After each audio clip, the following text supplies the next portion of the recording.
after all of this success that you had at TCPS, now all of a sudden we hear the rumors start floating around.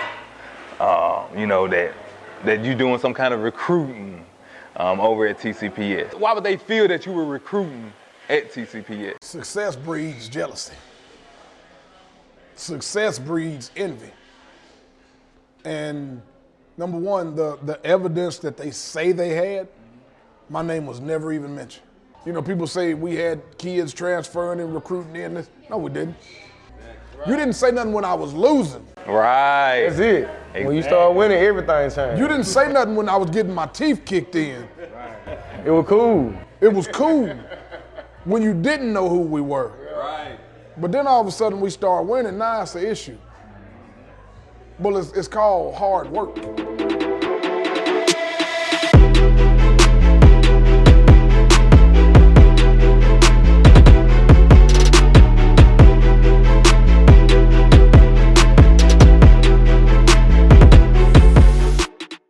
Y'all, welcome back. Episode 2 of Sideline Convos. We here at the Cracked Egg, man. You see, we got good breakfast. Good breakfast. Good.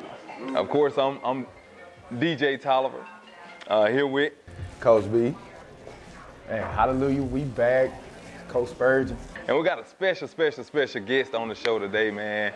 I would throw out all the accolades, but I'm gonna do that later on in the show. We got Coach Holiday with us today. What's up, fellas? How y'all doing, man? I'm blessed, brother. I'm blessed. Glad to be here. Before we get started, man, y'all go ahead and subscribe, like, comment, share, all of the above, man. And we want to thank, all our partners, B2B, Back to the Basics, fitness. We got the Lee County Falcons, a Vision Media, and Coach, go on, shout out. I see you got your shirt but God on over there. I got my shirt on right here. My sister-in-law, Chastity Standifer, owns Out of the Blue clothing and apparel, and she dresses me everywhere I go. So y'all go check out of the Blue. And then, of course, Legends Athletics, which is my athletic brand now. We training, we're doing baseball teams, gonna get into football a little bit, doing it all, trying to help the community. Okay. Most definitely. And Coach, I'll be with you on the baseball with my son. Yes, sir. Yes, sir. And I got to give a shout out, too, to my guy, Mr. Griffin. Gary Griffin for hooking us up at the Cracked Egg today, man. You know what I'm saying? Y'all come down to the Cracked Egg and check out the breakfast. They got the best brunch in town, ain't no doubt about it. It's my first time trying it, and I'm trying it on camera, so y'all gonna get my honest opinion. Look, I better give you something from the bar. And we here with Coach Holiday. But first off, Coach, go ahead and introduce to the people. Let them know who you are. Coach Shaune Holiday, former head football and baseball coach at Tupelo Christian Prep. Man, blessed to have played baseball at the University of Mississippi. I have 2 sons, Kai and Lath. My beautiful wife, Chanel. Been married to her for almost going on 30 years now. So, God is good, man. Blessed to be here today. All about helping the community, you know what I mean? Trying to give back to the community, trying to help these kids reach their dream. I love coaching, but I love helping kids even more. Like my shirt says, God's plan. Yes, sir. God's got a plan for all of us. And I want to thank you for inviting me out today, man. It's truly a blessing to be here. Yes, sir. Yes, sir. Most definitely. Now, Coach, I want to jump right into it, okay? The 3 of us, we grew up in Shannon. Well, in the Shannon area. Graduated from Shannon. Predominantly black, And you graduated from Tishomingo County. Yes, sir. Big city of dreams, Iuka, Mississippi, baby. Iuka. It's predominantly Caucasian area, right? So talk a little bit about how it was growing up there. Well, God prepares you for everything in life, all right? When I was growing up in Iuka, everybody was a family. The baseball teams that I played on in the summer, there wasn't no black or white. It was just Iuka baseball. And that was how we grew up, you know what I'm saying? My best friend, who was the head coach at Northeast Community College now, his daddy, Jerry Harrelson, helped get me into baseball. So we're talking about in the 1980s, you know what I'm saying? So that's why I say I didn't grow up seeing color like a lot of people thought that I might growing up in Iuka, because sports brought us all together. as a family, and that was just the way we looked at it. I'll never forget, growing, like I said, Iuka was a small town, and we had a great baseball team. So we won a state championship, played in 3 more, set the national record for most wins in high school. My boy Richie had the national record for pitching wins. Another dude I played with, Johnny Sanders, he had the high school record for home runs. Hey, dude. You didn't want that smoke. You didn't want that smoke. You come from winning. That's what we do. You come from working. And we all grew up together as little boys playing. Right. So when we got in high school and we would get ready to go to the playoffs, my mom was the cafeteria manager. And the superintendent of the school would give the cafeteria ladies money to go buy enough food to feed the whole community when they came to the game on the road. Man, real family stuff. That's what I say. That's what it's all about. That was why I coached the way I coached, because that's how I grew up. Right. Everybody was a family in the community, and the team and the school brought the community together. I think that's what's missing now in sports, is that community piece. The team and the school isn't the focal point anymore of the community, because everybody's got so much to do. Right. Where back then it was slower, and I ain't gonna say it was slower, but we didn't have all the distractions that we have now. So, yeah, that was me growing up in Iuka, man. Yes, sir. It was, like I said, it was a family, man. Yes, it was small town Mississippi, and wasn't nothing wrong with it. I loved every minute of it. Need to get back to them days. I wish you can get back to them days, man. Tell me about your kids. They know, like I said earlier, before the camera got to rolling, they know your kids more than I do. My brother, he been following sports since he got out of high school back in '03, and he been keeping up. Your son name came up a lot. Can you tell me about both your kids? My oldest son is Kai. Kai's a sophomore at Northeast Community College. Kai graduated from TCPS a couple years ago. Kai was the best offensive player in the state in 1A for 2 years in a row, his junior and senior year. Not only that, he led the whole state in total yards his senior, I think, and might have been his junior year. And great little Kyler Murray. He used to talk about my brother used to call and talk about him all the time. I wonder where he gonna go. Like, man, he should be, you know what I'm saying? They should be looking at him more, and you know what I'm saying, stuff like that. Going to a smaller school. And honestly, we didn't do a lot of the football camps and different stuff like that because we were focused on baseball. So when Kai graduated, he was blessed. He did have a preferred walk-on offer to Mississippi State, but he chose to go to Northeast Community College, where he played football and baseball played football for 1 year, and actually was a starting slot guy. And he decided, you know what, I think baseball is the way I'm gonna go. So last year he had a good team at Northeast. Coach Harrelson, like I said, my best friend is the coach there, and they had a really good team. And about 3 weeks ago, Kai committed to Southern in Baton Rouge. So he's gonna go to Southern and play after he leaves Northeast. The Southern, the Jaguars. Down at the Bluff. HBCUs. Southern Mississippi. Going down on the Bluff, We went down for a visit, man, back during football season, and the whole family fell in love with it. And here's the good thing about it. One of his former football teammates, TJ Collum, is playing. Y'all remember TJ? Mm-hmm. TJ is at Southern playing football. Okay. And he's got 2 cousins that play on the soccer team at Southern. So Lonnie and Zala are down there playing soccer. So that's a good, and one of his summer league baseball teammates is going down there also. So see, I love it. I'm an HBCU guy. I went to Valley.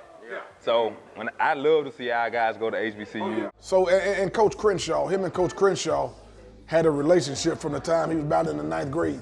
When Coach Crenshaw was at Jackson State, he started recruiting him and talking to him then. So it just kind of made sense. Right. You know what I'm saying? Now, my baby boy Lath graduating this year from Itawamba High School. He with all the stuff that went on with me and my coaching, he had to leave and go to Itawamba, which, once again, in God's plan, was the best thing for him. And I'm gonna tell you a crazy story about that. Lath always made the statement, he said, I'm gonna graduate from Itawamba. Right. But he had kind of changed his mind a little bit, but then, once again, God's plan kicked in, and Lath wound up graduating from Itawamba. And it was a blessing because all of his family is there. His grandmama, his granddad, his aunts, his uncles, his cousins. So he was able to go back and play with his friends and do all that, and then be on a great team. You know, we had a great team at Itawamba. So when Lath graduates high school, he's committed to Northeast to play football and baseball. So, you know, it's truly been a blessing, man. Like I say, God's plan, sometimes we don't know what that plan is, and that's the scary part about life. You don't know what's about to happen, but God's got you in that plan, and you just got to walk in it. And it's going to be a struggle sometimes. Believe and trust. You got to believe and trust and have faith that what God is doing is what He's doing, and He's doing it for your best interest. So it's been a blessing, you know. It's all about God. What was your journey as far as getting to TCPS? How did that even come about, like with TCPS? And My journey in coaching is a lot different than most people's journey in coaching. So when I left high school, I went to Ole Miss, played baseball there for a year, left there, came back to ICC. Look, funny story, I told my buddy when we pulled up on campus, I said, I'm gonna get the prettiest black girl on campus. Check this out. My wife was in a beauty pageant. She was first alternate. I got the prettiest black girl on campus. You did what you gonna do. You speak life into existence. So while I was at ICC, I got in a little grade trouble. I won't lie to you. I'm finna tell y'all something that's gonna be a shock here, right? When I left ICC, my GPA was a .071. What? I'm gonna let you marinate on that for a minute. .071. How you do that? How you make it out of there? How you do that? I didn't make it out at the time. I you quit. didn't sign your name on the test. I didn't even do it. I got sick at one point. I got sick. I had tonsillitis. I had a prostatitis infection, and I got sick.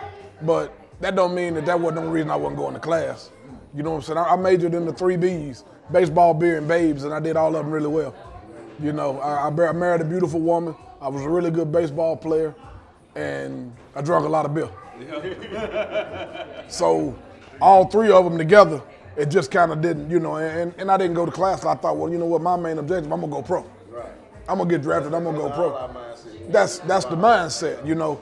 But during that process, I fell off. So I had to quit school. I got a job working in a factory at Hickory Hill building furniture. And my wife and I got married when I was 21. We were both 21 and we got married. So I worked in that furniture factory. Then I left there and went to Belmont Homes, built trailers. We built trailers for about 3 or 4 years, did that. Then one day, me and my wife, we were going to Birmingham to a comedy show. And we rode past a baseball field, and I started crying, and she was like, "What's wrong with you?" I said, "I didn't realize how much I missed it." You know what I'm saying? Now, some of that could have been because that was when Tupac got killed too. So it was a very emotional time in my life, you know what I mean? It was very emotional, but I knew it was the baseball piece because I didn't finish it the right way. So then I went back we came back home, went to a softball game, and met one of my old coaches at the softball game, and he told me about becoming a paraprofessional. And I talked to the coach at Itawamba, Coach Long, who actually was one of my coaches in my high school all-star game. And he said, "Man, you want to come coach with me?" So I started working at Itawamba High School as a paraprofessional. During that time, I was delivering the mail, I was working at Elger Plumbing, and I had my own car wash. So, and after my first year, I went back to school. And when I went back to school, now here's the other part of my GPA. Y'all heard the .071, but when I graduated from Ole Miss, I was on the dean's list. So, you know, and once again, that's all a part of my journey and my story that God had in for me. Everybody couldn't have done that. You know what I'm saying? So once I graduated from college, I was at Itawamba. I left Itawamba and went to Tishomingo County. Went back home for a year to Tisch County, and that was one of the most humbling experiences of my life because at Tisch County, I worked with special need kids that had autism. Guys, you want to talk about humbling? Well, you go in that classroom every day, and those kids, they can function, but they can't function. I came home crying every day for the first 2 weeks. It made me understand a little bit then that, you know what? there's a little bit more out there than being a good athlete. You gotta appreciate every day because you never know when your life gonna change. Then my boy Coach Lowry, he got the head baseball job at TCPS. And he called me and said, man, I need you to, his exact words to me, I want you to come help me get the country club out these boys. So I took the job at TCPS as a assistant baseball coach. And then the next piece of that was I moved into football. So that's how I got to TCPS. Like I say, it ain't the typical journey that most people go on, but at the same time, it was part of God's plan. And that's just how it worked out. And that made you, that built you with what you are right now. You know what I'm saying? It did. It helped shape me and mold me into the man that I am today. Exactly. So baseball was the only sport you played? You didn't play football at all? I did. You played football? I did. Okay. So were you any count? Dude. Did he really go down? Did he really go down? I think I heard him. I think he went there. That kind of hurt. That kind of hurt. Tears. It's tears. It's tears for me, Coach. I'm sorry. It's tears for me. That ain't the only thing, though. See, because in baseball, look, you were all-state multiple times. You know, all-star team multiple times. All area, you know, and top 3. You know, in the state in bases stolen, you know, top 5 in other categories. So, I mean, you set the bar high, you know, playing baseball. So I wanted to know, you know, you football, honestly, I probably got recruited more in football than I did in baseball. I never forget, I still got the letter at home from Gene Stallings when he was at Alabama. Went to football camp at Georgia one summer and made first team all camp at the University of Georgia. At football camp. My biggest story, I never forget, we were at home one night and my telephone rang, and it was a recruiter from West Point from Army. And he said, this Shaune Holiday? I said, yes, sir. He said, look, we want you to come to West Point Military Academy, and we run the power eye, and we're going to give you the ball 30 times. I was like, for real? He said, yeah. So it's a process to go to a military academy. You got to get letters, and you got to get all that stuff. So all that stuff was lining up, but the kicker was I was gonna have to go to prep school. I didn't know what, I'm from Iuka, Mississippi, I don't even know what prep school is. And he told me it was like a 13th year high school. I said, nah, I'm good. I'm good. I go to Ole Miss instead. So, but yeah, man, I love football. I tell people all the time, it's like football is my passion, baseball is my love. You know, does that make sense? Yes, sir. Yeah, football is my passion. I love, there's nothing like Friday night. Right. Ain't nothing like Friday night. And look, each of us played college ball. So, and I always say, what I miss the most is high school football. Ain't nothing like high school football. When you get to college, it's more like a business. It's a job. It's a job. Yeah, it is. I tell kids all the time that I help get recruited and in that process, you better enjoy every minute of high school football or baseball. Because when you leave high school, it becomes your job. Yeah, it has full time. It took my son a while to realize that it's a job. Right. Yeah. You're not here necessarily for fun. Right. Because if you don't produce, guess what they do now? Thank you for, and look, that happened to me too. That happened to me while I was at Ole Miss. You know what I'm saying? I was doing too much partying and all the other stuff. And my coach told me, he said, look, you're a good ball player, but I think you need to go JUCO. Yeah. You need to go where you can play. And there was this dude that I was playing behind, his name was David DeLucci. You know, he was all SEC and about 12 years in the major leagues and I think 2 World Series rings. Okay. I think he was better than me. But I learned a lot from David, you know what I mean? So for me, going back to JUCO was humbling. It was very humbling. But at the same time, if you don't put that work in, they will move you out. And that's what kids get it confused. They think they go in the state. No, you ain't going to state. You part-time. I try to tell my Pee Wee guys all the time, like, man, it's all about the work. You got the talent right now, but when you get to college, everybody gonna have that same talent. They recruiting another you. So you got to put that work in. You got to outwork that next man. See, and here's the piece that people don't talk about. the piece that sets you apart is 3 simple letters. GPA. Yes. I can find 1 million good running backs. Who gonna go to class and do that? And in baseball, I can find a lot of good baseball players. With baseball having the limitation on scholarships, if you don't have, you can have a great batting average, you can have a lot of RBIs. But if you ain't got a GPA, I can give this kid less money and he can get more academic money than I have to give you. Right. So that's what people don't understand, how important, a lot of people don't, how important the academic side is to that. Once again, me being one of them guys, was young and dumb, didn't know, but now God put me through that so that I can help other kids not make the same mistake that I made. That's it. Right. And that's why he put us in that position like that. Real talk. And we can't skip over, Coach. Okay, like I stated out accolades that you had in high school in baseball, and you got the chance to play for Ole Miss, being just the third or fourth African American to play baseball for Ole Miss. What was that experience like? Wow. Wow. I didn't realize it at the time, because you're young and you don't think about that stuff at the time. But I do remember I had a great coach, Coach Kessinger and Coach Smits. They were great guys, you know what I'm saying, Coach Blackman. I remember going to other places and nobody looked like me. There wasn't any black baseball players hardly.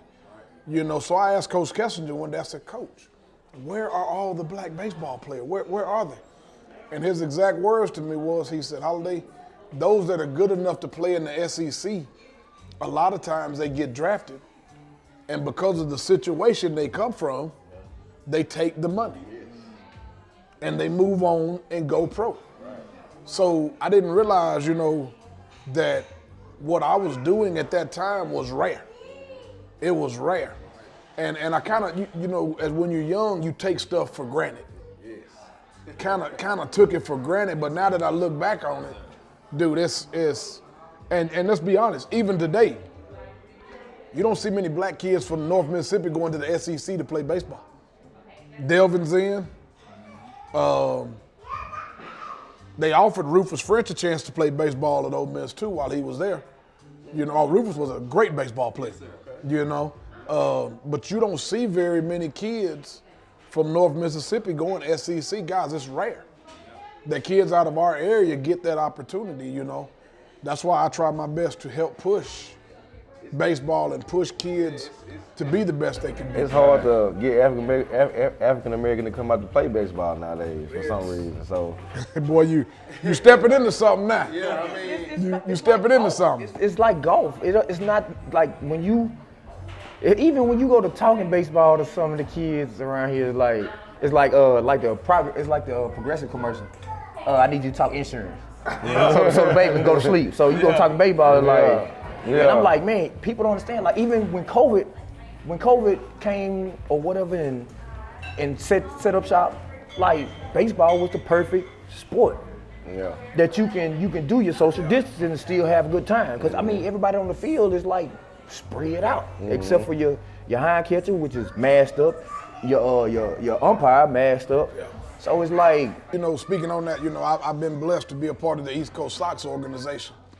And during that COVID time, like you say, we were still playing baseball. And there would be nobody in the bleachers hardly, but parents. But we were still playing baseball all over the country. But the lack of African Americans playing baseball right now, it bothers me. Yeah. It bothers me. It's been like that for It's been like that for a minute. Like me being from Verona, man, that's all we look forward to during the summertime. Soon as school let out, it's a wrap. It's baseball at the park on Maddox. Let's go. That was my first sport. I played baseball all up until everybody in my house. At least I was like 10, 11, but I started at 5. I wish I kept playing.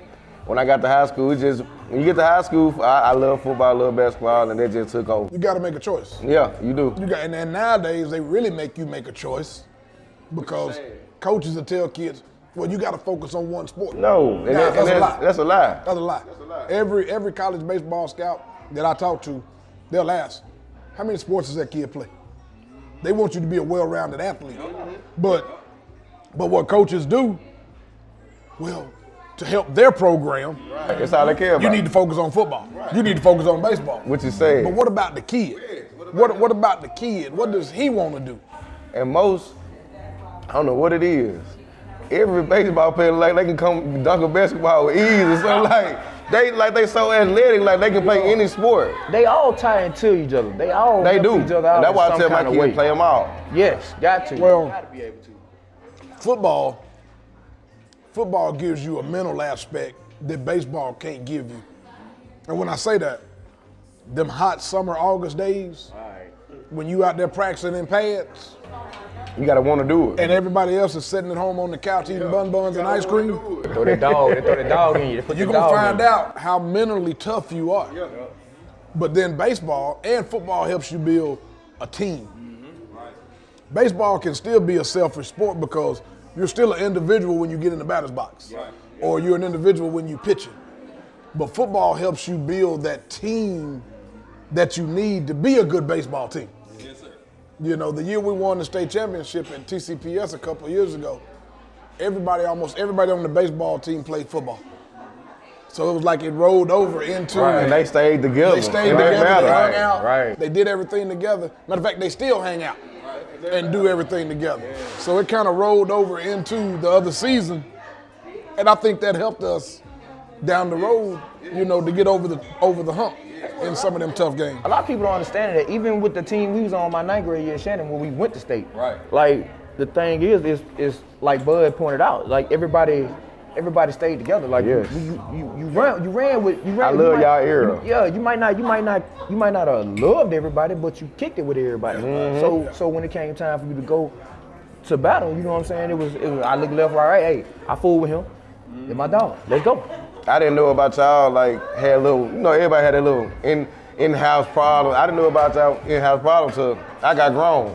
And I was around them guys every day, waterborne and just around the sport, period, you know what I'm saying? Well, and that's the part of sports that if you're not in it, you don't understand. Right.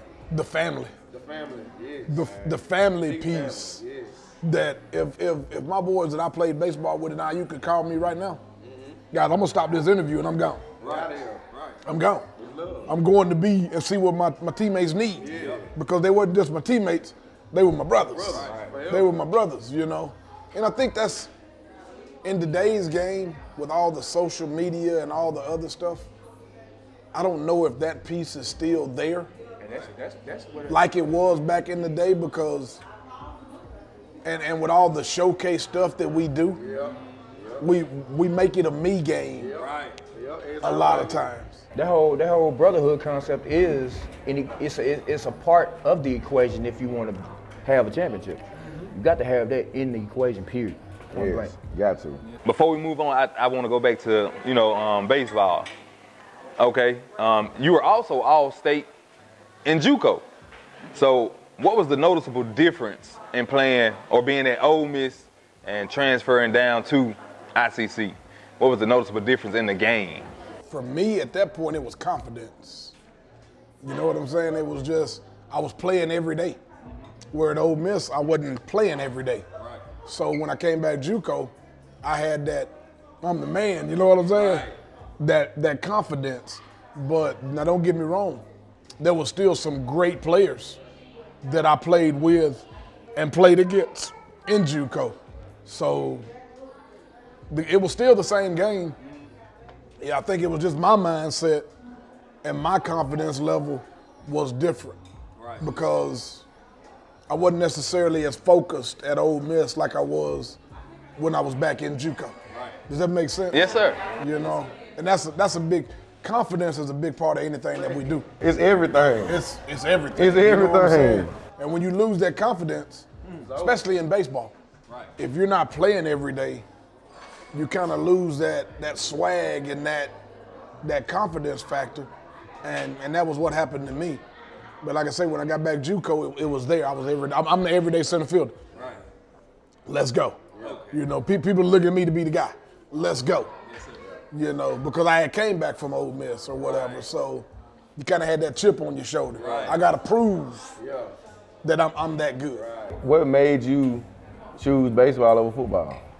I thought baseball would be an easier road to the pros and a lot less physical wear and tear on the body. Because when I was at Ole Miss and I'm walking around that dorm with Cassius Ware and Dwayne Dotson, these huge linebackers, and I'm watching them hit, I'm like, oh, I made the right decision. Oh, I made the right decision. Because college football players and pro football players, they built different. They built a little different. You know what I'm saying? It don't take but one lick. And it's a wrap. Where I thought with baseball, I could work my way up. You know, the key word being work my way up.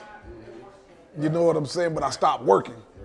So therefore, I got to look at myself. That's why I didn't get to the ultimate goal. You know what I mean? Definitely feel your net. What did you play? What you play in football? Football, running back. Running back? Running back. Okay. That's what I saw. That's what I saw. D running back. That's what I saw. D-dude. Was you ninth grade started, 10th grade? Yeah, I started in the ninth grade. Ninth grade? And the ninth grade, I was a quarterback. Okay. Back then, we ran the option. Hey, I picked Oh, man. I picked up on it when he said I know that. Army called him. When he said Army called him, West Point called. Oh, okay. Yeah, you told me right. My ninth grade year, we ran the option, the veer. Oh yeah. So yeah, I went old school on you then, didn't I? Yeah, you took So it we ran the veer in the I formation. But then as we went along, when we went to Tisch County, we went to a different. Well, no, we still ran the I think. Or no, we split backfield. I don't know. It was one of them. It was still an old school offense. Yeah. You know what I'm saying? Man, it was, dude. I would get 25, 30 carries a game. Did y'all win a lot of games in football? Yeah. There y'all go. Listen. That's hard. The only reason I'm saying this is because, hey, Iuka. I did this last Winning show. I got to football. do it again. Look, we used to kill Tishomingo, man. I'm talking about subs in by halftime. Mingo was one of them homecoming teams. Yeah. You put on the schedule for homecoming. I'm talking about whooping out the gate. Like, it's bad. Hey, who we got next week? Tish? I might not even play. Well, you know, there's some guy mentality. I'm playing. You know what I'm saying? Who we got next week after Tish? Right. Yeah, exactly. Let's get ready for Amy. Yeah, let's get ready for Amy, man. You know, such and such now on the JV squad, they gonna be in by halftime. Hey, that's why when you said. I was like, man, y'all must have had some goons. Are you playing football, winning football? I was like, That was back in 1992. A long time ago. Y'all might not even been born then. I'm born in 90. Hey, we was in elementary. Look, he said 90. He said what? You say 92? 92. Yeah. But we had some good players, man. Now I realize now we were independent because they consolidated the schools together. So what other school was it besides? It was Iuka, Tishomingo, and Burnsville.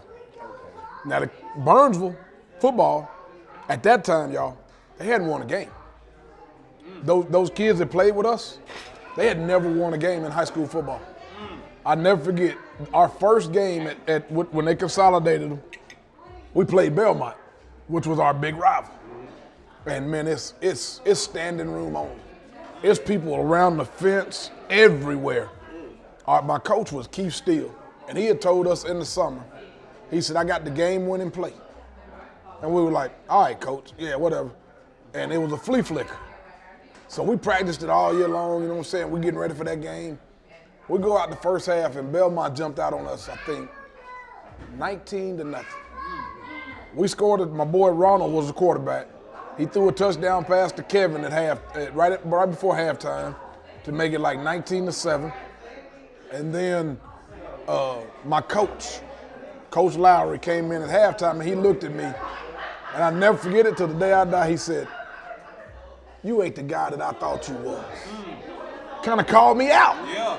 You know what I'm saying? Because they were shutting me down. Yeah. Appreciate it, Coach. That I'm the type, you tell me I can't do something, I'm going to show you different. I'll tell you what's up. Yeah. Second half, we'll come out and put that thing on them boys. I had one rushing touchdown, and then we get the ball back with about 25 seconds on the clock. I took a 90-yard flea flicker to the house and we beat them 21-19. Big time players step up in big time games. Big time players make big time plays. You said the name of the team was Burnsville? Burnsville, yeah. They hadn't won a game. No. So my buddy on the team, Mark Allred, he shaved his hair to celebrate us winning. So we won like 4 or 5 games in a row. Okay. We beat Kenny's alma mater, Itawamba. I'm just saying. I'm just throwing it out there. We beat Itawamba. Speaking of them not winning, as much, perfect segue into you getting a TCPS job. Because honestly, I never knew about TCPS. I'm talking about ever. You hear about the Shannons, the Tupelos, the Amers, the winning teams around here. But I never knew about TCPS. You took over a program, never been to the playoffs. But when you get there, your first year was y'all 0-10? We were horrible. 0-10. The second year, you weren't able to field a team, didn't have enough players. But the year after, you get the 8-3, then 7-4. Well, the year after we went 3-5. Okay. Then we went 8-3. Okay. And that was the last losing season TCPS had. Right. We went 3-5. Till now. Throw that out there. Throw that out, because I was thinking that. They had a winning record this year. They did. They did? Yeah. Sure did. You know what it was though? Well, It was just the fact that it was just like how David Ruffin was with the Temptation. You used to hearing on Friday nights Shaune Holiday and TCPS. Yeah. You know what I'm saying, program, but it is a little thrown off now. So. But I'm gonna say this, man. That first year that I was there, those young men, even though they never won a game that year, they laid the foundation for us to go on to be a great football team. And that's what I wanted to ask. Like, how did you take a program that had never made it to the playoffs, was accustomed to losing?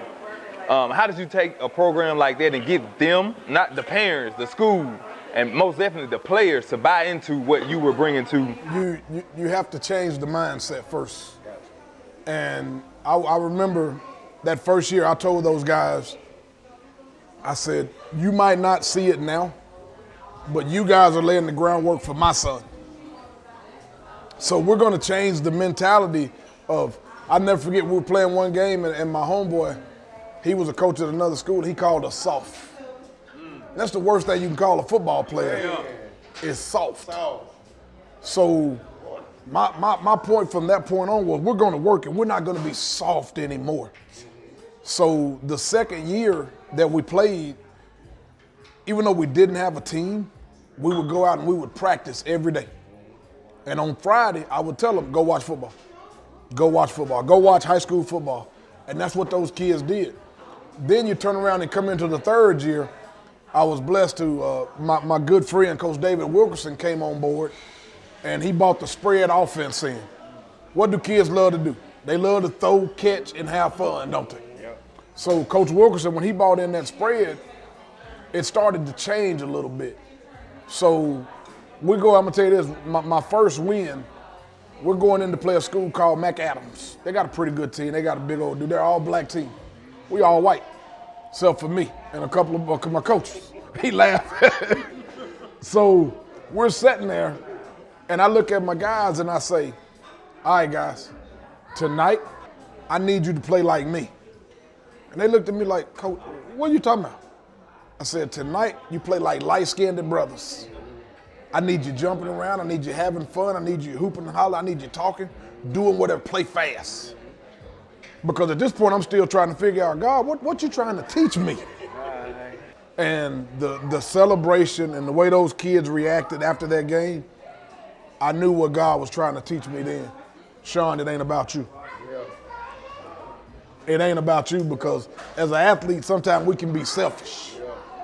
And that was God showing me, you're here to help these young men be the best men, the best football player, the best student, the best whatever they want to be.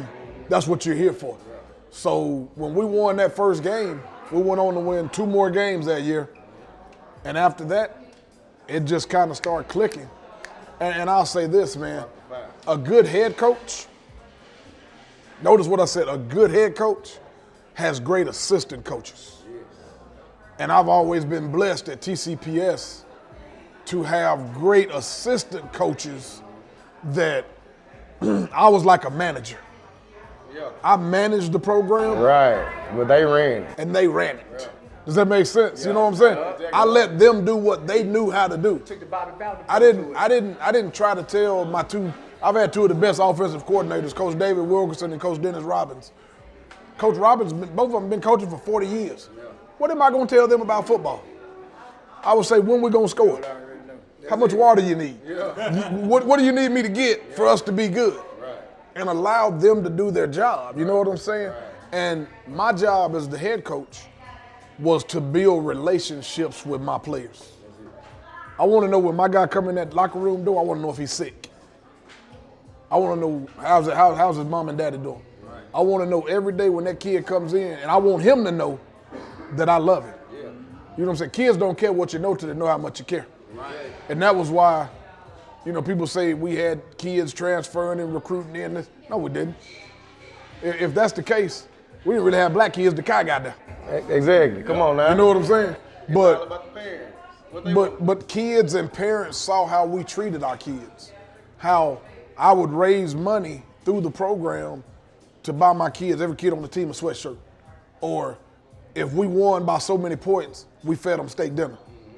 That didn't come from the school. No. We would raise that money to be able to bless those kids.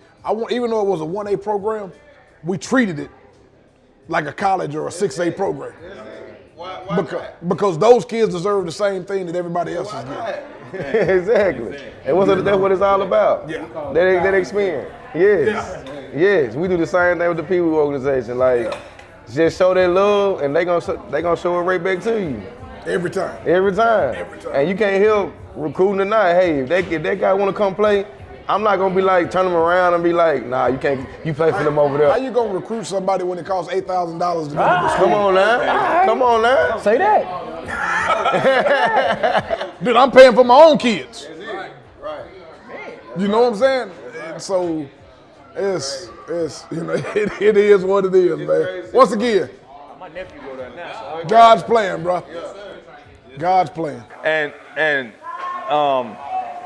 like you said, you didn't really have any black kids on the team. And with you becoming the coach there, you were the first, or only African-American coach at a private school in Mississippi. Speak on that experience. My first black player was Braxton Parker, I believe. No, I had a kid named AJ Pamela and Braxton Parker. You know, they kind of broke the ground for me. And then Braxton's brother Brennan played, and then Kai, and we started getting some more. It was, being the only black head coach at a private school, it was difficult at times because you got to walk a different way. You can't do things that you were accustomed to doing. You know what I'm saying? You gotta make sure you're crossing I's and dotting all the T's because you know people are watching. Yeah, right. People watching and want you to mess up something. I just seen coach do this and do that. Yeah. They want to find something to, but you know the biggest joy that I would get, man, a lot of times is when I would be out somewhere and an older black person would come up to me and they'd be like, Coach, we're watching you. Yeah. We see what you're doing. Yeah. We proud of what you're doing. Right. You know what I'm saying? That meant I was making a difference in the community. That's why I always would do the camps, and you know, we would do the camps free. Right. Because I wanted to give back to the community that supported me. Right. You know what I'm saying?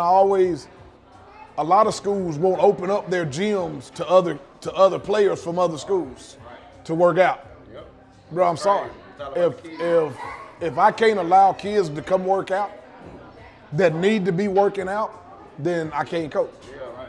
Because if we're in it for the right reason, and that's to help kids, then we're gonna help kids. Right. If you're not here to help kids, don't tell that lie. Right. Exactly. Don't tell it because you're lying. There you go. You know what I'm saying? You here for another reason. I could give you a list of kids who, during their off season, that didn't have a place to go work out, but they would call me and say, Coach, can we come to TCPS and work out? Right. Well, if we're going to be a Christian school, like we say we are, then I'm going to let them kids come work out. Right. But I always vowed to myself, as a African-American coach, that if any, and guys, I don't get caught up in color, okay? I'll tell you that story in a minute. But if any kid needed any help, I'm gonna help that kid. I'm gonna help that kid, you know. That was one thing while I was at TCPS that we would have those tough conversations. And a lot of coaches are scared to have those conversations, but during George Floyd, we talked about that. We talked about why don't you say the N-word. We talked about what drugs will do to you. We talked about if you get this little girl pregnant, here's how your life changes. It's more to winning than X's and O's. I win when my kids come back and say, Coach, I remember when. You know, we were playing a game one time, and I never forget Dennis Hudson. It happened twice. But Dennis Hudson comes running across the field, and he just laid this kid out. Bam! And I was like, what are you doing? He said, Coach, he called my brother the N-word, so I got him. Dennis was white, but he was defending a black kid. Guys, that's what it's all about. That's what it's all about, man. That's my brother. That ain't no black kid, that ain't no white kid. That's my brother. And that's what we taught family. It wasn't color, it wasn't this and that, it was family. I had an incident with Kai. A kid called Kai the N-word. And one of his teammates picked the kid up, scooped him, bam, slammed him. I told him, I take that 15-yard penalty all the time. Because you know what? We're learning life now. We're learning life. I tell people all the time, if we treated life like a Friday and Saturday night at a football game, how much better would our world be? Go to Ole Miss State, go to Alabama. Everybody's pulling for that team, aren't they? Why come on Monday, things change? That's a good question. That's a question the world needs to answer. Why do they change on Monday when I don't have my helmet on? So if we took that same mentality of a ball game to reality in life, how much better would our world be? But that's part of coaching too. It's our job to help teach these young men that that's the same person outside of that helmet that's on the inside of that helmet. We want a better world, and we got to fix it. Start it up. Yep. That's just my philosophy on life. Listen, as coach, we put it in the kids, and like you say, come back and hey, it might be 2 years later they come back, coach. I remember, you know what I mean? Players are a reflection of the coach. Player, if I got stupid views, player gonna have stupid views. You know, I wouldn't let my kids in the locker room listen to disrespectful music. If I come in that locker room and I hear the N-word, I'm throwing the speak out. I'm throwing you and the speak out. And they knew that. So when I come in, I really go click. They cut it off. All our pregame music, would it be rap? It'd be rap. It'd be clean rap. Or it would be gospel rap. You know what I'm saying? You got to find ways to adjust your coaching to your kids and to where you at. Because you still want them to have fun while they playing. Again, I never knew about TCPS, never, until you got there and turned the program around. Until, you know, coming home from other high school games and looking at the TV and seeing this small guy in stature, but big on the field, I'm talking about Kai, putting up like Madden game numbers. You know, when did you realize you were fielding a team that was turning the organization around? I guess that first year we made the playoffs. You know, I knew then that mentally they knew they could win. But you know what really changed us? And this is the honest to God truth. Powerlifting. Powerlifting. Coach Robbins was big into powerlifting. Coach Bourne, our AD, he loved weightlifting. So we fielded a powerlifting team, right? These kids went to a powerlifting meet, and we were going against Oklahoma. And we beat Oklahoma to win the North Half Championship. You could see the change, the confidence in the kids. All of a sudden, we just beat Oklahoma. TCPS ain't supposed to beat Oklahoma. We just beat Oklahoma. From that point on, that swag went to the football field. I'm stronger than you. I'm stronger than you. We won state in powerlifting. We finished second in powerlifting. Now all of a sudden that transitions into football. And then next thing you know, We had a few playmakers, Kai, Noah, John Paul Yates, Lath, Jaden Warren, all these playmakers that we had in there. Now, Emmanuel Randall. Yeah. Now, all of a sudden, we got playmakers to go along with this power. Let's go. Yeah. Let's go. Yeah. So it started clicking and it started rolling. Yeah. And it turned into something, man, that nobody thought it would ever be. Which once again, I go back to what was it? It was God's plan.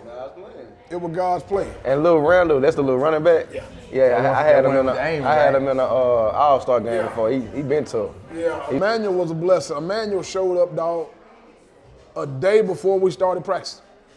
Never saw the kid, never met him before in my life. And his mom, I'll never forget, his adopted mom sent me a message, and she said, to me and my coaches, thank you for saving my son. That's love, That's love. That makes me get emotional. Yeah. Because, guys, that's why I coach. Right. I don't coach for winning and losing. Right. I'm a win because God made me a winner. That's it. You're a winner. I coach to see these kids be able to reach what they want to reach in their life. You know what I'm saying?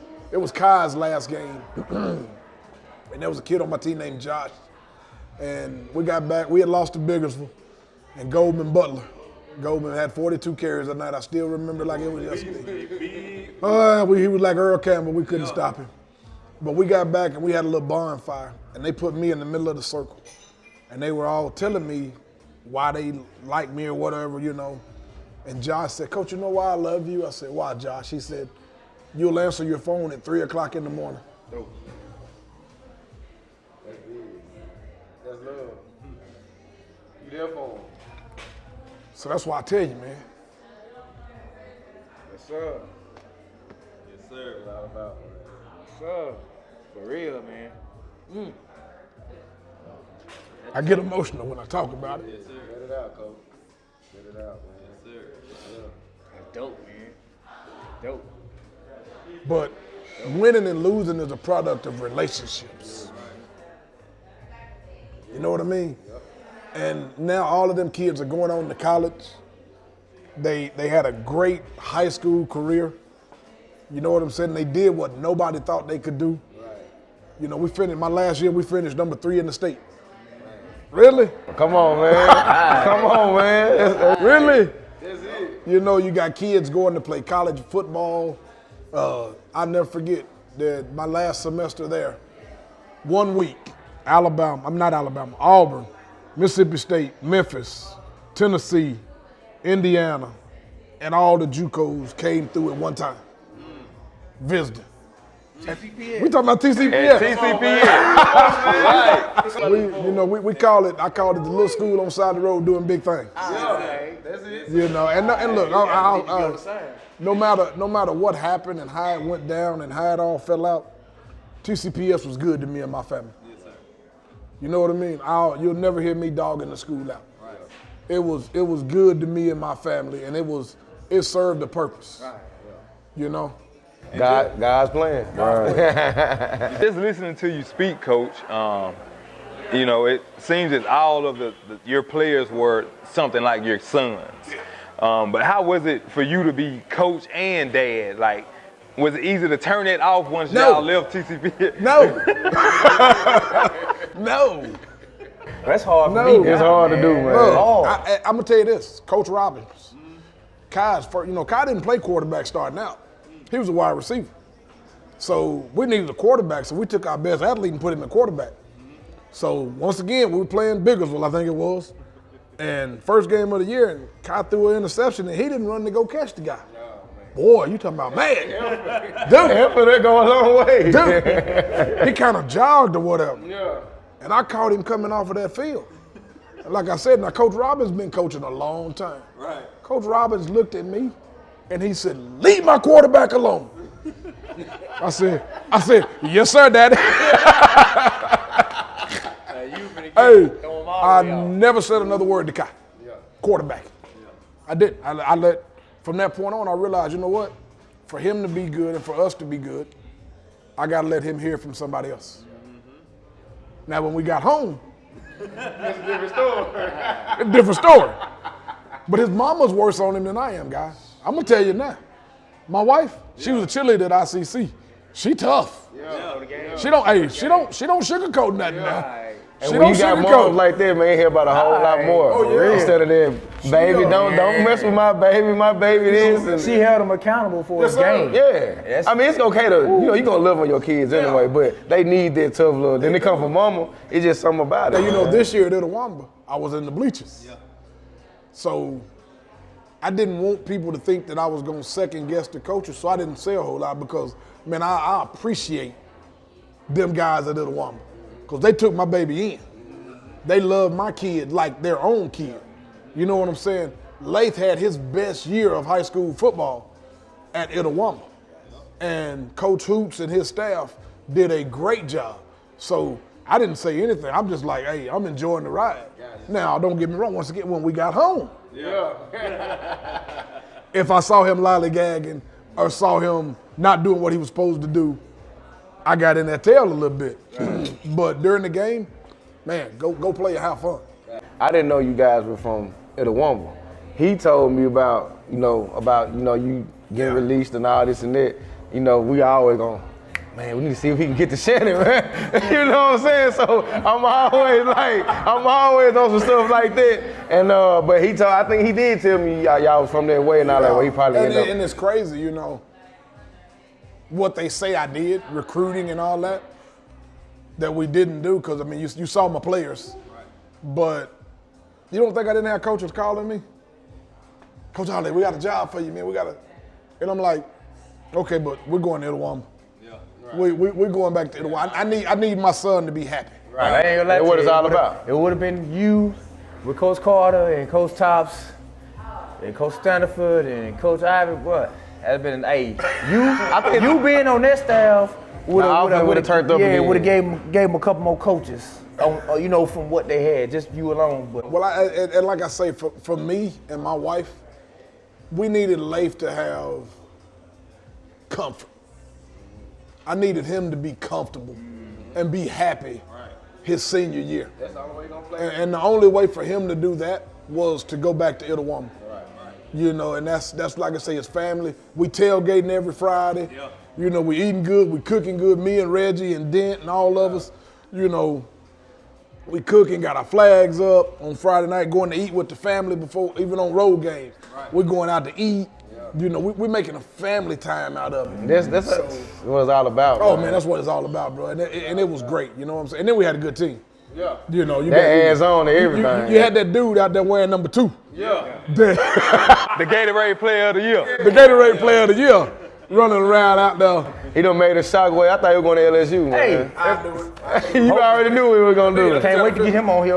Okay. Can't wait to get him on here. He's in Starkville now, so. He graduated early. He did. He graduated early. And great family, great kid. And him and Lath and Zion, man, they do everything together. Yeah. You think he'll play as a freshman? Shout out to Isaac. I think when Isaac walked on campus, he was the starting safety. Yeah. I think he would have been at LSU too. Yeah. I was there thinking DBU. He looked good in that purple. He playing DB. You know what I'm saying? And that what made me think LSU, like, man. I think no matter where Isaac go, Isaac has got a mentality that he's the dude. And State is getting to that point where we can't put him in the conversation with DBU, but they might be DB prep or something like that. I hope they make something, do something with it. Yeah, they had Emmanuel Forbes. He was pretty good. And I'm a Mississippi guy. I love to see Mississippi talent stay in Mississippi. If we kept all our talent, man. Oh my God. Come on now. We dumped it in the NFL. Produce linemen all day. All day. Produce linemen all day. SEC linemen. And maybe Isaac bring the DBs back to Mississippi because like Mississippi State always got D linemen. They known for putting them in the draft. That keeps some linebackers too. But they D linemen first round. Matter of fact, they got old boy from Tupelo. He there now. Jet Johnson. Yeah. He there right now. You got Jet, and then they got the other boy Clayton. Isn't he down there? The kid that graduated last year from Tupelo. And J-Mac. J-Mac down there too. J-Mac down there too. Before we leave off of TCPS, you guys eventually went from an independent or private school to being 1A, and I would call it dominant because they went from hardly ever winning to your last year making it to North Head. I remember, I was at North Panola at the game, and like Bud said, I was keeping up with you, because I had never heard of TCPS, but I'm like, man, this guy is over there. He turning this program around. So I remember leaving North Panola, the North Panola Amory North Head game. I'm like, I got to make it back to the house. I got to see what TCPS did, But like you said, y'all played Biggersville. Y'all just dead close. That was Kyle's senior year when we lost to Right. Biggersville. That was the third round.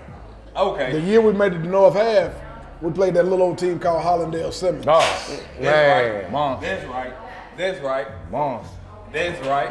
Lord have mercy. And y'all hosted that game, right? We And did. TCP, I was like, man, I got to make it back home. I got to see what TCPS did because Yeah. they this close. You didn't want to to see. make it to the state. I got home, I was like, You didn't want to see. man. Man, it's like, But honestly, dude, Coach, what was that transition like from, taking over a team that, was unheard of to just that close to making it to the state championship? amazing. In public school. Yeah, In public school ball. Absolutely amazing. Like I said, I was blessed to have great coaches around me. That helped so much. To have men with the same values and same idea that you do. That's the starting part of it right there. And then the parent support that we had. We had great parent support. You could tell the parents were not dogging the coaches out at home because you could tell when that's going on. Right. You could tell by the way the kids react. Exactly. We didn't have that. We had great parental support. The school was behind us.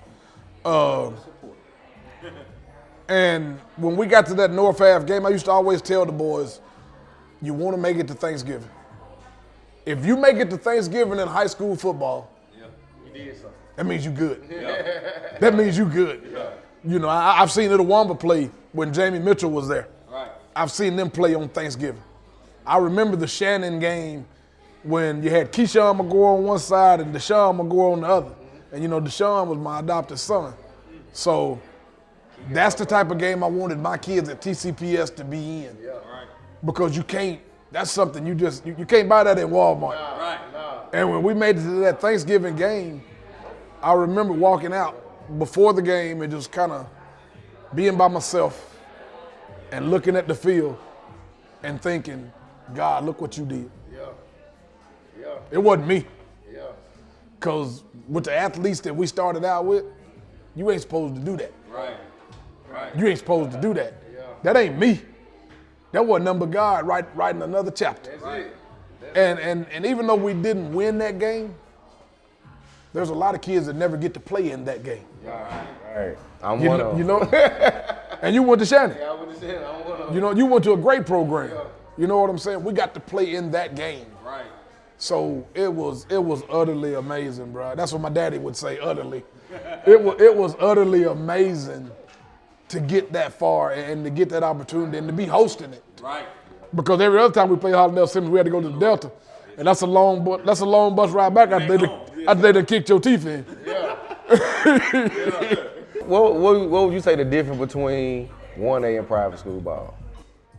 I don't know about private school because I never played. Oh, you never did? Okay. We never did. Ever since I was at TCPS, Y'all was 1A. it was public. Gotcha. Yeah. So I never got to experience the private school part of it. Our AD wanted us to play public school ball because he knew it was probably better competition and the travel. Yeah. If you're playing private school, your closest school is like Magnolia Heights, which is in Hollow Springs. Right. So you're gonna be traveling all over the place to play, and that's not fair to those kids, Right. So would that put y'all on the same level with Jackson Prep and all them? Yeah, if we would have been private school all the way, I think we would have been like a 3A or a 4A school. So yeah, you would have to go down to Jackson and Columbus, and you've been playing them big Heritage boys. Academy and all. You've been playing them big boy schools. And that game you were talking about, Keon McGuire, that's my brother-in-law. Really? I'm married to his He was a sister. dog. Yeah. He was a Yeah. dog. I was Like in said, that game. You was in that game? Yeah. We beat y'all. Yeah. That was the first game at the new Itawamba Stadium. And it was on a Saturday. I had left. I played Jeff Cole his last year. Okay, you played against Brett. I coached Brett in baseball. Yeah. But Brett was a dude now. Yeah. Brett was a dude. But that game that night, it was on a Saturday. Yeah, I was at that game. And I was at that game. I have never in my life I was still at La Wamba then. seen so many people. Yeah, my brother in a high played in school that game. football game. I was Yeah. at that game too. Yeah. It was amazing, man. Let me tell you one thing about now, Jamie Mitchell. Who was at the game? Really? So Jamie Mitchell was the coach. Yeah, he was a good coach. He ain't no good coach. Jamie a great coach. He coached me in the All-Star game. He was a great Jamie coach. a great coach. Them kids run through that brick wall for Jamie. So a lot of the stuff that I did, I don't believe in reinventing the wheel. Right. But I copy it. Yeah. I just watched what Jamie did with Itawamba. Yeah. And took that to TCPS. Yeah. That's it. And it works. That's it. You know, those kids knew Jamie loved them. Yeah. And that was, you know, and it worked. They gonna rock with you once they know you love them and it's all love. Man, they'll do anything for you, man. That same year, Coach, y'all played in the North half. Do you feel like it carried over into baseball because y'all ended up winning the state championship in baseball? Yeah. Now, I saw a video where you, Lath, and Kai embraced, hugging after the state championship game. Like, what was that like to experience that moment with your sons, you know, winning the state championship game? Wow. It's a wow moment, you know what I'm saying? The fact that my two boys are a part of my team and we just won a state championship. How many daddies dream of that moment? Right, come on. You know what I'm saying? How many daddies dream of that moment, whether it's Little League or Pony League or Legion or travel ball or whatever, and I got to live that moment. You know, it was, man, once again, it was God. Yeah. It was God because we didn't start out the best team that year. You know what I mean? But eventually, it's all about how you finish. It's all about how you finished. And we had some kids that were mentally and physically tough. And, I mean, we had a pitcher on that team, Daniel Redout, that hadn't threw very many high school innings. Daniel turned into a dog. Yeah. He wanted the ball. Like iron sharpened iron. You know what I'm saying? We had kids stepping up doing things they hadn't done before. Right. And for us to go out and win that state championship was amazing. And Lath was in the 9th grade. Was he in 9th grade? 10th grade. He was in 10th grade. So both my sons were starting. They were playing in the outfield together. Yeah. Oh, yeah, speed. So, yeah, speed, you know. It was amazing, man. One of the best moments of my life. No doubt. We're going to sort of hit a turn here. Cadillac turn. Yes, sir. After all of this success that you've had at TCPS, now all of a sudden we hear the rumors start floating around. You know, that you're doing some kind of recruiting over at TCPS. And, you know, they're stating they got the proof, the documents of, you know, Facebook posts and this and that, of independent teams, you know, that you're coaching during the season. You know, speak about that a little bit. Like, why would they feel that you were recruiting at TCPS? Success breeds jealousy. Success breeds envy. And number one, the evidence that they say they had, my name was never even mentioned. That's what my name, look, my name was never even mentioned. Never mentioned. The guys that they said were coaching the independent teams were not coaching the independent teams. They had stopped. They had given it up. They had backed away from it because we were told you couldn't do that. So they had backed away from it. But when you have Big Brother and his folks want to come play for you, right? Now we got a problem. Yeah. Right.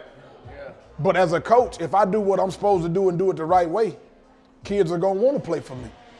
Right. That's it. Right. That's it. So instead of worrying about what I'm doing and building my program the right way, if you do what you're supposed to do, kids won't want to leave your program. Right. Exactly. Everything will be all good. Like you did, like you said, a lot of stuff for the kids. You opened up your gym if, you know, the kids needed to work out. You had the 7-on-7s, the camps, just stuff where kids can come out and compete, and that was giving them exposure. Do you feel like their coaches were feeling like, man, I'm not doing enough for my kid? So with them going over there, getting that exposure, it seemed like he may try to pull my kid away from me. Oh, ain't no doubt. Ain't no doubt. I guarantee you they did. And they don't realize, what people didn't realize was, I don't want your kids. Right. I want to help your kid. And as a coach, if I'm helping my kid, when I get phone calls, since we laying it all out there, right? When I get phone calls from parents, will you help my son get recruited? What am I supposed to say? And that make them want to come be with you even more. If you already trained them. As a coach, I'm in it to help kids. Right. I'm not gonna not help that kid. Right. I'm with you, though. So if that cost me my job, then it cost me my job for helping kids. Right. But what they said I was doing, I wasn't doing. Right. What I did do was help kids. Right. And I still help kids. Right. That's why I struggle now. Do I go back into coaching? Right. Or do I stay doing what I'm doing now where I can help any kid that I want to help? Right. You know what I'm saying? And you don't have to, you can't limit me because what God got for me is for me. That's Come it. on, man. See it now. You know, and we get so caught up in what everybody else is doing, but we don't look at what we doing. Man, you said something then, man, because that was the first thing that was the first thought process when I moved back home. It was like, cause I had been, I did like 8 years as far as in the school system, but it was just, with me, it was just a conflict on what was being thrown at the kids compared to what they need. And like you said earlier, you know, you get to a point in your life where you want to be an impact before you leave. So with being at the school, you can only do so much. You know what I'm saying? You can only say so much. Because you have kids that go through things, some kids go through things just as much as adults do. So when that kid come to you, man, you want to be able to at least, you can openly say, well, bro, look, I prayed, God did this for me, God did that for me. You know what I'm saying? Not, well, I got to not say that because the school don't want me to say that. Or, you know, it's a rule that I can get fired if I say anything about God, man. Yeah. You know what I'm saying? Like, why put yourself in that bottle just to have a title? When you know what I'm saying? You just do what you do. Yeah, and you I got to dummy down or keep my mouth closed because, you know what I'm saying? I can't say anything about Jesus or God or how good He is or anything like that because, you know what I'm saying? My job security. So it's like, man, when you said that, I was like, oh. See, I can't do that. I can't be quiet.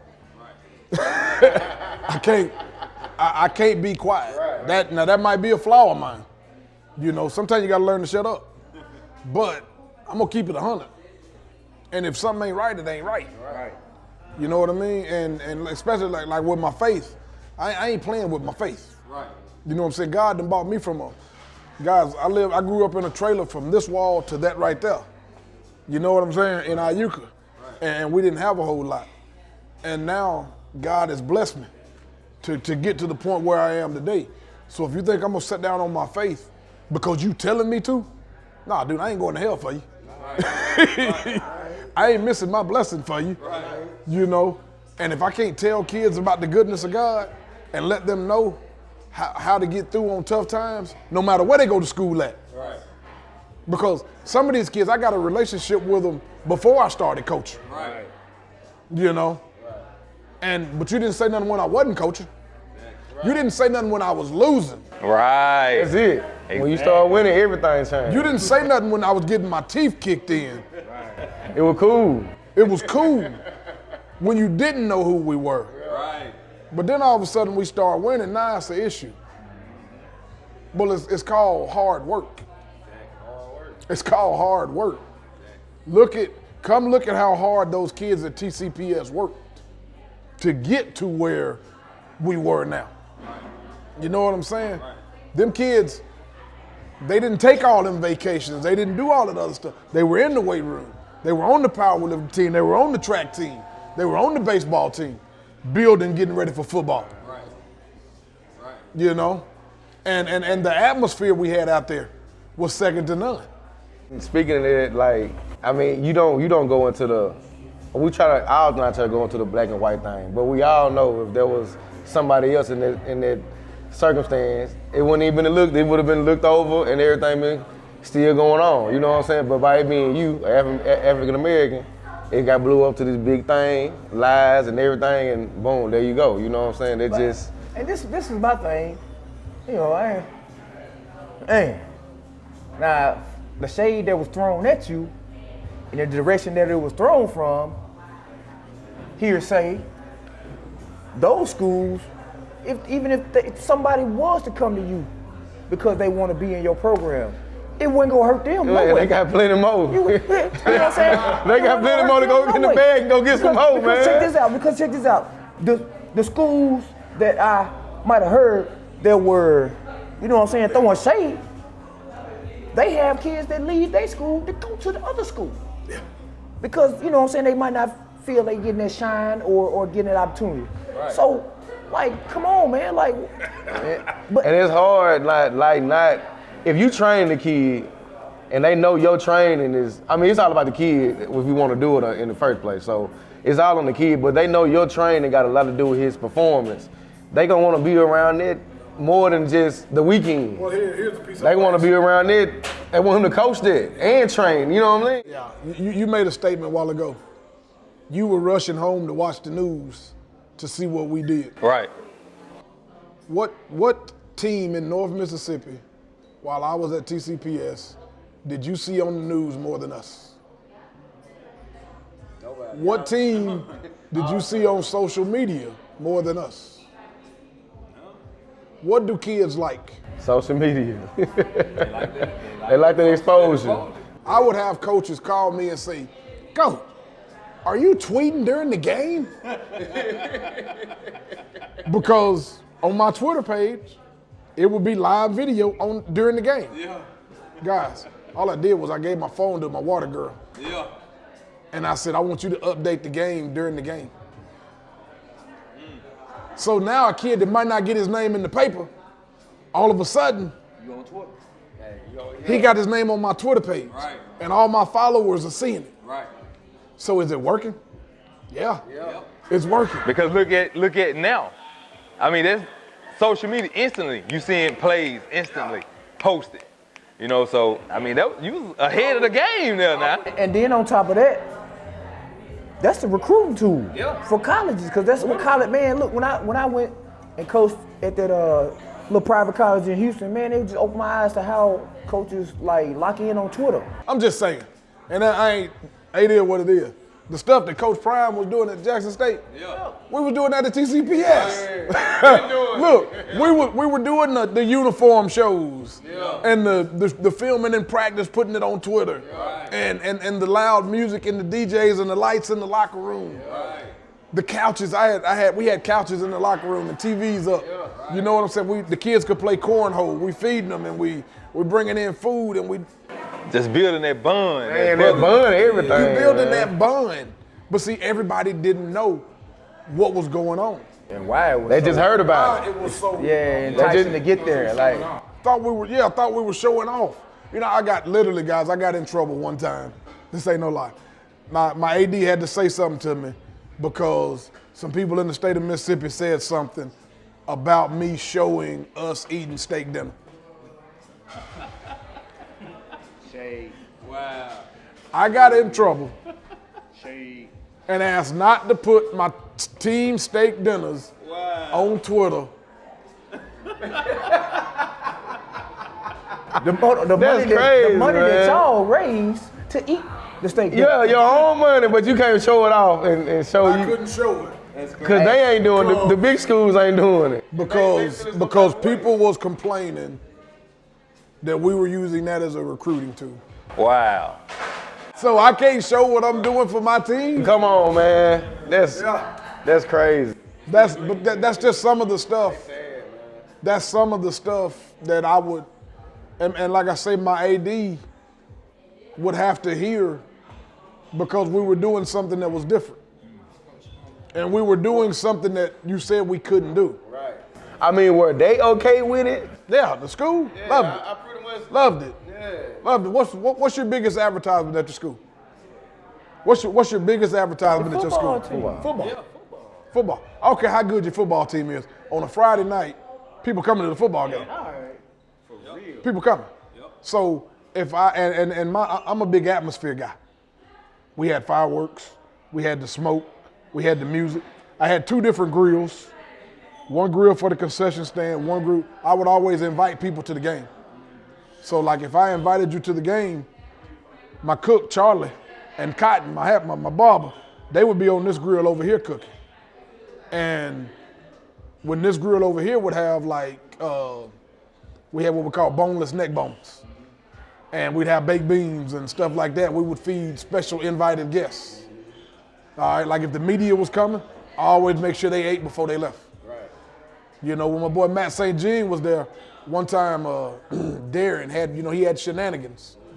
I said, Matt, you want some shenanigans? Darren fixed him up a thing of shenanigans. Right. Made sure we took care of him, because if I take care of you, you're going to take care of me. Right. So that's why you got to do things that other people ain't doing. That's why you think I played a lot on Thursday. Hey, come out to the game. Everybody come to your game. Everybody can come watch my kids play. Yeah. Or my kids will be the other kids, like the other kid from the other school comes. My kids could be the only show in town. Yeah. Therefore, that gives them a chance to be seen. I don't care if you 1A, 6A, or whatever. As a coach, you want your kids to be seen. Yes, sir. So I would think of stuff that nobody else would be doing and get it approved by my AD so that we could do that. Right. There was guys for the past 4 years. One year we went to the University of Memphis and did a walkthrough. When we played in Memphis, we played a team in Memphis. We went to the University of Memphis, did a walkthrough in their indoor facility. We went to Mississippi State twice on a Thursday, on a Friday, and did a walkthrough there. Yeah. We went to Ole Miss and practiced one day. And we couldn't do it at the field, but when we left the field, when we left the practice, we went and had lunch with the president of Ole Miss. I took my team and my coach, Coach Hooper, Shaune Hooper, had it set up where the president came in and talked to our team. You got your training business. Yeah. How is that going for you? It's going good. It's slow sometimes because of my job, but I've been blessed to start 3 baseball teams, with East Coast Sox here in North Mississippi. I do individual training when it comes to whether it's baseball or football or speed, different stuff like that. So once again, just walking into a different path of what God wants me to do. I had to ask you because I didn't even know you had a training business. Until you said something about it. Mentioned it, and then I heard you. And the biggest piece of that right now, though, for me, and I try to keep it 100, is finding out where do I fit. Yeah. Well, I ain't necessarily talking about my training. I'm talking about where do I fit in life right now. Because I did the coaching thing for so long. Where do I fit? And I'll be honest with you, I'm not taking a job that don't feel right. I'm finna be 49 years old. I'm too old for that. I'm not taking something just to say I got a job. Right. That's real. You know what I'm saying? I'm gonna take something where I know God wants me to be, and I know we can make a difference. And I know the school and the community will support change. Because I'm all about change. I'm gonna do stuff that people ain't doing. I'm gonna have highlight videos every week.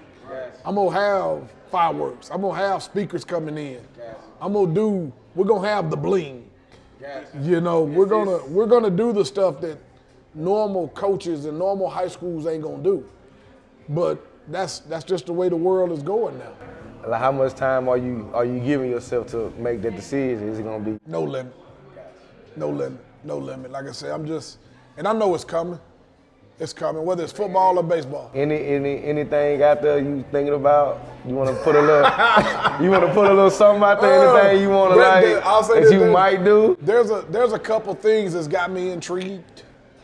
One of them is a baseball thing, and it would be if I did it, people are gonna be like, "What are you doing?"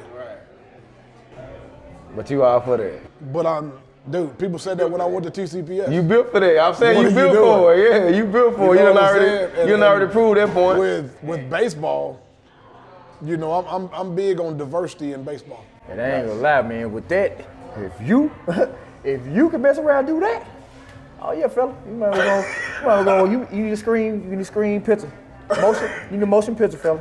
Yeah. You can mess around and pull that off. Coach of the year for I more don't, definitely. you know, I don't know where I'm gonna go, but like I said, there's a few things that really intrigued me and got me thinking. And me and my wife talked about it a little bit last night. It ain't about winning and losing. Right. It ain't about winning. I done won. I done showed you I can win. Right. We done showed you what we can do as a coach. But it's about helping the kids and it's about building. I love to build. I told one of my godsons one time when he was on a recruiting visit, I said, you can go to Florida and be a part of something, or you can go to Mississippi State and help build it. There you go. There you go. And then we need more of that right now. He went to State and he helped build it. Okay. You know what I'm saying? That's what I'm talking about. So there are some programs out there that need to be built. Yes. That need to be built. Yes. And that might be at an all-black school. You know? I don't know. I don't know. You know, it might not be at an all-black school. I don't know, but I want to be somewhere where I can make a difference.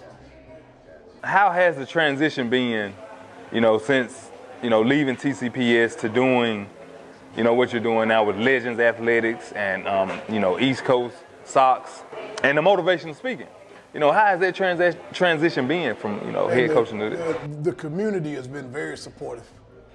It is, we see all the bad on TV. Guys, there's still a lot of good people in this world.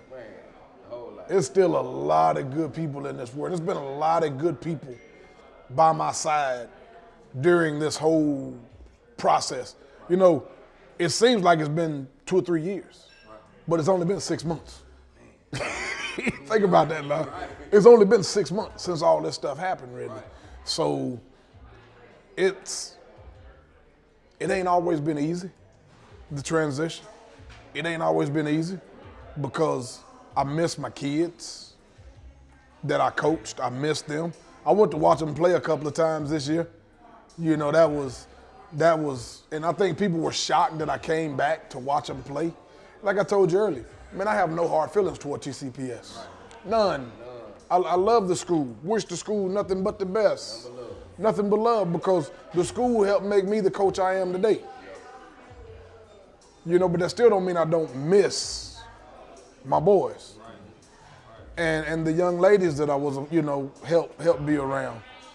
But I have to go back to, I know God's got a plan. I know God's got, he ain't showed me yet. He's still building me because the job I do now, I work for the Children's Advocacy Center at Family Resource Center. And it's dealing with physically and sexually abused kids. Guys, I'm seeing a whole different side of the spectrum. You know what I'm saying? Therefore, I know when I go back in, if I go back into coaching, now I have this piece also that will do nothing but help me be a better coach. Right. Just like the autism, the place you, it's the same. Yeah. It's all a part of the puzzle. You know what I mean? So with that being said, it's like I say, it ain't always been easy. You hate to ask why, but I have asked why. Why me sometimes? And yeah, I've had pity parties and I felt bad for myself and I've cried and I've done all that. But you know what? At the end of the day, I got to wake up in the morning and I got to keep going. Right. But God. But God. God's plan, man. But God. That's all it is. We got to keep going. Right. And I know we finna got to wrap it up. So before we wrap it, I got 2 guys that I just found out you was a part of their lives that I played with, and I was actually very tight with, man. Darius Slay, I remember his little country self coming in from Georgia, man. Like one of the purest athletes I done seen. I didn't know he could hoop till he got there too. He can hoop, play. Slay can do it all. Yeah, he can do it all. And Pernell McPhee, which told me why he was there, man.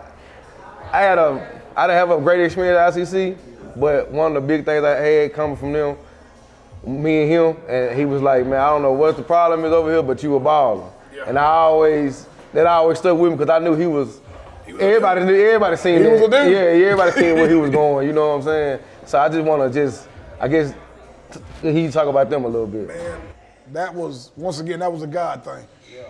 You know what I'm saying? I had my own car wash in Fulton, and we had started an after-school program called The Way Out, me and Pastor Kenneth McKinney. So we had that after-school tutoring program, and Coach Kenny Jackson brought Purnell in there one day to talk to Kenneth McKinney, Pastor McKinney.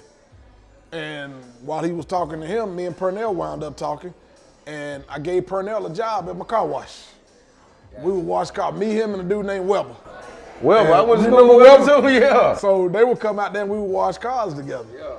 And man, me and Purnell built a relationship and a bond that's like a father and a son. He didn't want to. It was crazy because I was riding with him and Wilbur, and that was kind of like, man, they had all kind of SEC offers. They didn't know where they want to go, and I was like, us as Mississippi, we like, man, we trying to get away from here. We trying to go. He was like, man, I like Mississippi. I was like, what? I was like, I want to, he from Florida. I think he want to get back home or something like that. He like, man, I might stay in Mississippi. And a little bit after that, he signed with State. And I was like, hey, it's crazy people come over here and fall in love with it like that. He had every school in the country calling. Yeah. Because I think he had 19 sacks one season. Yeah. So, when he went to State, man, me and my family went to every home game. We were down there for every home game supporting him. And we went to see him play a couple of times in the NFL. He comes back now. He do. And we would do the Purnell McPhee football camp. Yeah, he do. And I'll never forget, the first couple of times we charged people. And Purnell said, Holiday, he said, I don't want to charge anymore. He said, I want all our kids to be able to come. Yeah. So what we would do, he would donate some money, and I would get out and raise money. So therefore, man, at one point, we would have between 200 and 300 kids there at the camp. Some of my family came. We would have NFL players out there. I think my son was. Slay came one time. Courtney Upshaw was there. Anthony Dixon, Tyson, what's his name? Tyson Lee. You name it. Purnell brought several receivers with him, Josh Bellamy, and somebody else with him. So we would have all kind of NFL guys out there at TCPS, man, for the camp. And we had motivational speakers. Marcus Dupree. Yep, I brought my son. Marcus Dupree came out there, so it was, like I said, Purnell gave back, you know what I'm saying? Yeah, he did. And he loved Mississippi. He loved Mississippi, Shout out to my boy, man. He loved Mississippi. And Slay was, you knew it was something about Slay. Man, once he got on the field, you knew it was something about that. He used to always tell us, I'm going to be the best DB in the league. Yeah, he always had this way. He would always say that, and I'm like, yeah, you're going to be good. You're going to be good. I'm gonna be the best. I'm gonna be the best. I heard it now. Right now, he the best. The dude got that C on his chest for a reason in Philadelphia. He got that C on his chest for a reason. When they talk about lockdown DBs, they talk about Darius Slay. Right. He that dude. He been there. All pro. Made the Pro Bowl again this year. Can play. Dude can do it all, man. But you know what I think he loved the most? Playing video games.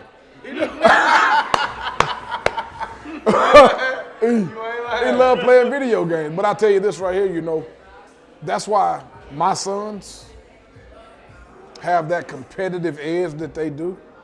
When you grow up, we've taken, my wife and I have taken in over 13 kids in our home that we've helped along the way. So, but when you have guys like that in your house. All right, they see it. They seeing it. They see it. They hear it. They see it. Yeah. Then they turn the TV on and, oh, there's Purnell. Or they look in their picture album and there's them and Slay. Yeah, that's crazy. You know what I'm saying? So they believe that they can be great. Right, exposing them to the So, and I tell people this all the time. You want to be a lawyer, you hang out with lawyers. Right. You want to be a doctor, you hang out with doctors. Right. You want to be a great athlete, you got to be around great athletes. Right. And a part of that is God. God's got to put you in that position to where you can do that. And I'm going to tell you what now, I admire you guys for what y'all are doing with our youth, because that's where the foundation starts. It starts, you ain't getting no money. You ain't getting paid. You're doing it for free. You're doing it because you love the game and you love the kids. But yet there's still people sitting in the bleachers hollering at you. Well, I don't see you donating your time. You ain't donating your time. You ain't leaving your family, coming out here to help somebody else's kid. So our little league coaches and stuff like that, they're to be applauded, because you guys lay the foundation for guys like me that do coach high school to get to be around great athletes and great players, How is the relationship with Slay and Fee, with Kai and Leif, because I seen when, you know, I did the highlight video for Leif, I see Slay still shared it. You know, so what they still got a close relationship? They communicate through social media. Okay.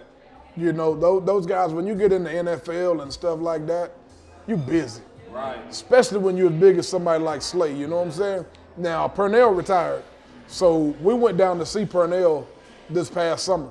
We went down to his house and hung out with him and his wife and his babies, you know.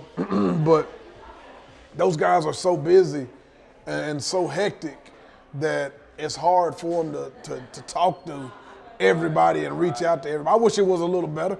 I won't lie to you. I wish the relationship was a little bit better because, you know, they gave up their room for you. Yeah. You know what I'm saying? They let you have their room, you know, and they just want to talk to you. Right. They want. I wish they would give, and Purnell does. He gives them knowledge on what to look for, on different stuff like that. You know, so that's what, out of all them people we've helped and did stuff, that's all I want. I want my kids to see that there is a different way. There is a different way, and no matter where you come from, you can make it if you're committed and you're willing to put that work in and give God the glory that He deserves. You can make it. Man, it's been a blessing, man. I'm gonna get with you. Man, it was dope. Training the train, I'm gonna get with you on the trainer still. It was dope. Well, man, I want to thank you. Yes, sir. For giving me the opportunity, man. Yes, sir. To come out and we talking, eat a good breakfast at the Cracked Egg. Hey, time well spent on a Saturday, man. Oh, dude. Time well spent. Great, you know what I'm saying? And y'all, man, thanks y'all for tuning in. Again, remember, subscribe, share, like, comment, hit the notification bell, all of the above. Coach, I thank you, for taking your time out of your Saturday, coming and spending with us, man, giving this great story, When he said he had the interview, I was like, for real? I was like, it's on. Like I said, because I've been keeping up with you, man, since hearing about TCPS turning around. And then, we actually, spent a little time together when you was coaching the All-Star game, the Northeast, the coaches All-Star game. And, just to finally be able to sit down with you, get your backstory, and I just appreciate you taking the time. I'm gonna let you do the movie, baby. Yes, sir. It's a movie coming now because, like I say, it's a book coming. It's a book and a movie coming because the story of TCPS and just life, people need to know. Yes, sir. People need to know. Well, they need to know what God can do. Yes, sir. And they need to know how sports can help our world. Right. If you let it help our world. Shout out to Paige, Nikki Nicole, that's her name on Facebook. Appreciate the merch, No Negative Energy. Hey, y'all go check that out too. Well, we appreciate you, Coach, man. Like I said, taking this old good Saturday out. Appreciate it. That was a good one, guys. God's plan. Anything else you want to say to the people before we shut it down? Man, like I say, y'all, if you get a chance, man, go check out Out of the Blue. Clothing and apparel. Like I say, she got a great line. She keep your boy looking clean. So y'all go check out Out of the Blue. And once again, thank you guys, man, for having me out here today. I can't wait to do it again. Yes, sir. Y'all have a go. Y'all be blessed.